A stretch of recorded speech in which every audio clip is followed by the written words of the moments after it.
feel like the defense maybe had a little bit better day today, team period? Yeah, well, I think they've had several pretty good days, and I think they've contested a lot of balls, and I think sometimes it's a little inflated by some of those tall guys going up and getting the ball, but I think that I thought they were aggressive. I think we're quick up front, and it was good to get the pads on, but good day, and I thought they ran to the ball good defensively.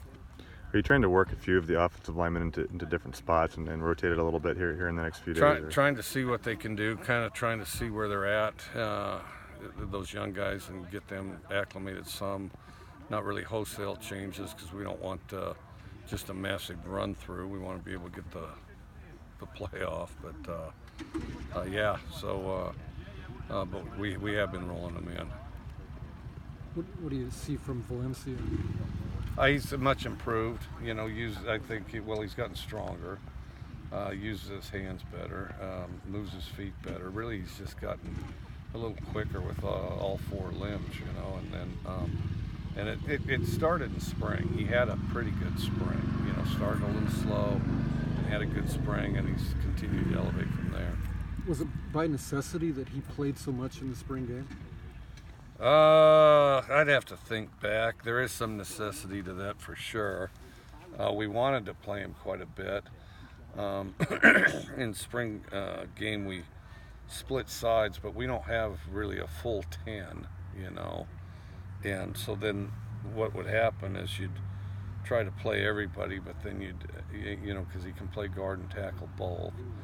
And so some of those guys got additional snaps just because, really we kind of, we had two teams, but kind of played it with 8 linemen, yeah. What do you want to see out of the quarterbacks before that Friday scrimmage? They just got to keep improving, just steady improvement, and they've all, up to this point, played pretty well, so, we just got to see who separates himself, really. This early into camp, what's more important to you for the younger guys, attitude or technique? Kind of both. The biggest thing is effort, start out with great effort, because we can refine the technique. That's kind of why we film everything. We can do that. Hesitation, you don't want any hesitation. And the one thing that's been sort of impressive is our young guys haven't hesitated a lot, and young guys are inclined to. Who's been the biggest surprise on both sides of the ball through 3 days? I don't know, but I would say, just generally speaking, the young guys, bigger, faster, stronger than the other classes I think we've had, and obviously we're pretty dedicated in the off season, and so they came ready to play. There's more young guys ready to play than there is a lot of times. We might still redshirt them, but I mean, as far as going through practice and doing some impressive things. Would it be ideal to have the QB pool narrowed down to 2 by Friday for the scrimmage? Oh yeah, it would have been ideal if it was from the beginning, but I mean, there's no special landmark thing in the scrimmage outside of working your way through camp, and as the longer you take, the less time you have to really channel all the reps into the 2 guys. Anthony and Gardner were taking most of the reps later in the practice. Would you say that right now they're the top 2? No, I would not. We've played all 4 of them.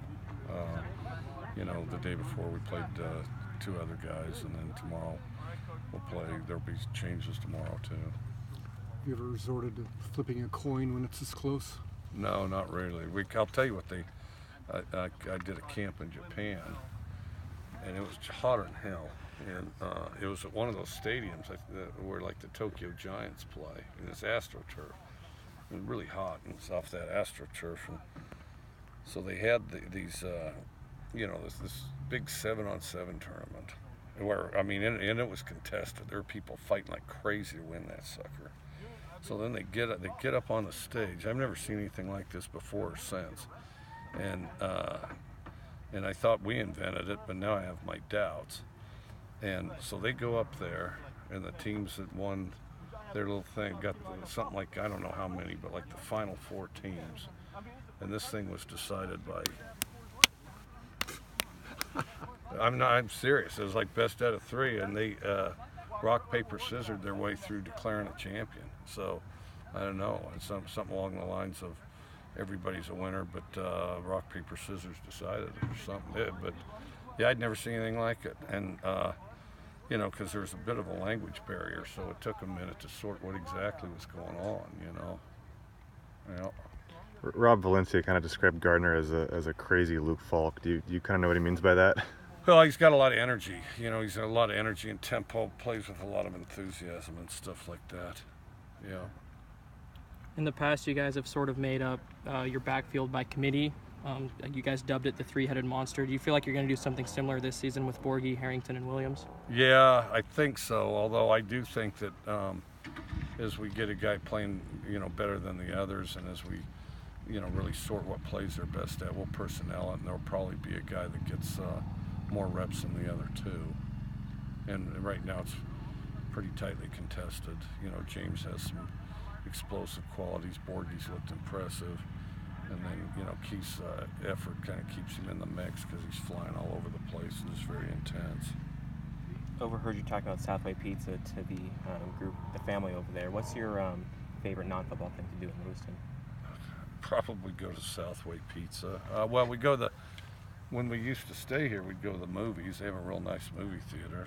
So what I think you ought to do is go to Southway Pizza. I would definitely go there. And then they got a heck of a movie theater up that hill there. So, oh, and then they got a cool downtown. Their downtown's kind of a quaint, cool downtown down there.